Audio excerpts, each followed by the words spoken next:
Samantala, kasado na ang protesta ng Kilusang Mayo 1 ngayong Labor Day. Isa sa mga isinusulong nila ang 125 peso across-the-board wage hike para sa mga manggagawa. Nakapanayam ko po ang leader ng grupo sa kanilang headquarters kanina at narito po ang aking report.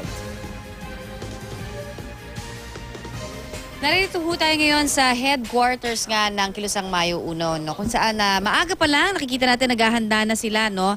Para sa gaganapin na kilos protesta maya-maya nga alas 10 ng umaga hanggang alas 4 ng hapon.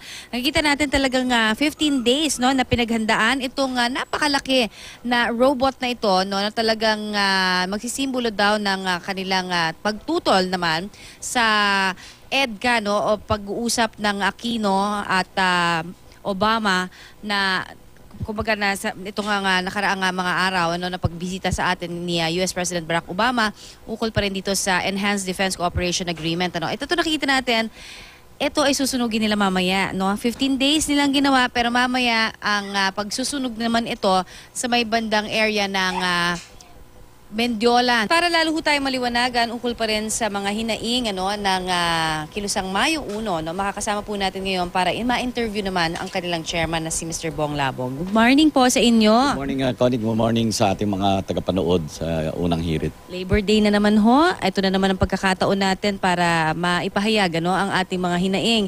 Ano ho ngayon? I heard from 125 across the board, ang hinihingi na natin ay 135 pesos. Nananatili pa rin aming kahilingan na 120 yung dagdag na sahod para sa lahat ng manggagawa sa buong bansa.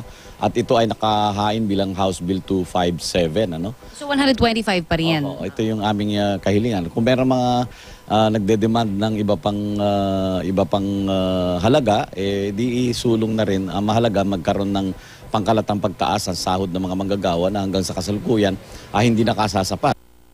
Taon-taon din na nakikipaglabanan sa inyo yung mga employers, ano, saying that hindi talaga nila kakayanin at maraming magsasara sa kanilang kumpanya. Ano ho ang ating compromise agreement naman kung sakasakali ho na ganito nga ang mangyayari, may mga mawawalan namang trabaho, paano ho yun?